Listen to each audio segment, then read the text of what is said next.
for pre-installation of Sanchar Saathi app in mobile phones that allows users to report fraudulent calls and messages and stolen mobile phones. Now, the app will have to be pre-installed on all the phones manufactured or imported for use in the country. The aim is to help people verify genuine device and prevent misuse of the telecom services. Phone makers have been asked to, they've been given 90 days to comply with the order, but this did not go down well with the Congress party. They have called this Pegasus 2.0.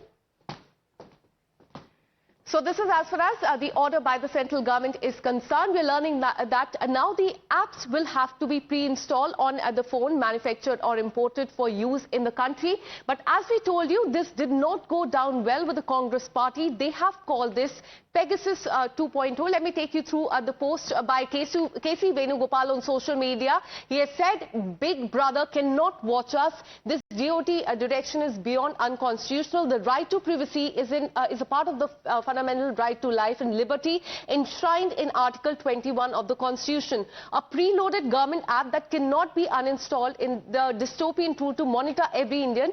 It is a means to watch over every moment, interaction and decision of each citizen. This is a part of the long series of relentless assault on the constitutional right of the Indian citizen and will not be allowed to continue. We reject the direction and demand an immediate rollback is what the Congress party has said, that they will be raising the issue. They do not want this to be implemented. We reject the direction and demand the immediate rollback as far as Sanchar Saathi app is concerned.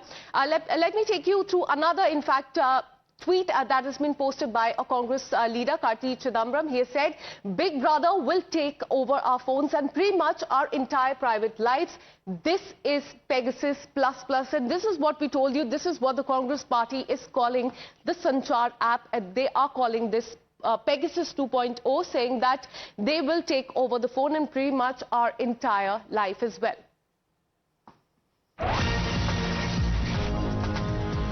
In fact, we have breaking news coming in. A showdown is brewing over Sanchar Saathi mandate with the Shiv Sena UBT hitting out at the government. The party called it a big boss surveillance tactic, accusing the authorities of using shady methods to access individual phones. Opposition has warned of protest and also pushback. So this is what Priyanka Chaturvedi of Shiv Sena UBT has posted on social media. She said, and I quote, Sanchar Saathi mobile application mandate to every mobile phone manufacturer as a permanent mobile feature by Government of India is nothing but another big boss surveillance moment. Such shady ways to get into an individual phone will be protested and opposed. And if the IT ministry thinks that instead of creating robust redressal system, it will create surveillance system, then it should be ready for a push. So as far as the opposition parties are concerned, they will be pushing back as far as this new app Sanchar Saathi is concerned. Let me go across to my colleague Kritika, who's been tracking all the details. Kritika, first of all, tell us about this app Sanchar Saathi and the pushback that is coming from the opposition. Right, Akansha. So primarily Sanchar Saathi, this app has come in on the back of the telecom security rules that are related to the IMEI numbers of our mobile phones. Now, this is a unique number with which the manufacturing of the phone and the identification, subsequent identification with its owner can also be ascertained. What is happening currently, as we're all aware, are a lot of cyber frauds in which this IMEI number is also spoofed.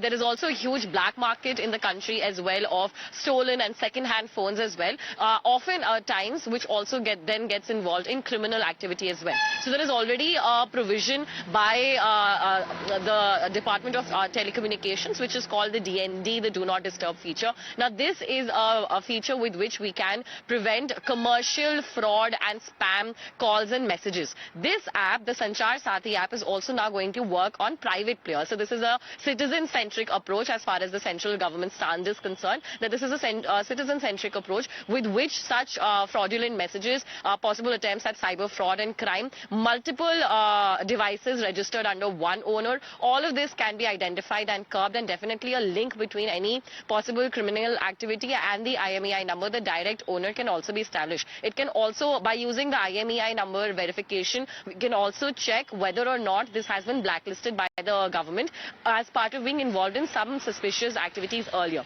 So this is as far as the mandate mandate for bringing in this app is concerned, as you were also pointing out, some controversial points that are being raised is how this has been mandated to be put in every device, whether it is being manufactured in the country or is imported from outside, but is intended for use in the country. The app can also not be hidden. Any of the features cannot be, in fact, meddled with. Currently, iPhone users would know that there is a feature called Do Not Track. So this rests, in fact, entire user face in the hands of the user itself. This feature, currently it seems likely that Sanchar Saathi will not have. Now these features, that all the features should always be visible, cannot be meddled with or restricted, are the pointers that are now being picked up by the opposition parties, and the entire app, its entire mandate is being reduced to a surveillance model. What is the truth to that is something that we will only know in the coming time, and in fact the app is also out with all of its details. But currently this is emerging as a new flashpoint also between the central government as well as the opposition parties, as all of them, as you were also pointing out, whether it is the Congress party leaders or in fact Uddhav Thackeray faction of the Shiv Sena, we're seeing leaders call this a surveillance model method by the government to in fact get from the back door, get into our phones, because people will not be able to access or meddle with any of the features. This is what is being picked up by the opposition leaders, and a direct surveillance called a Big Brother mode of Big Boss and Big Brother mode of watching over and snooping around in the phones is being accused here. So this has ramifications. Such tall allegations, of course, have ramification not only for political parties of say activists and for dissenters, but also for general public as well, because it creates privacy issues. However, the central government has yet not made any of these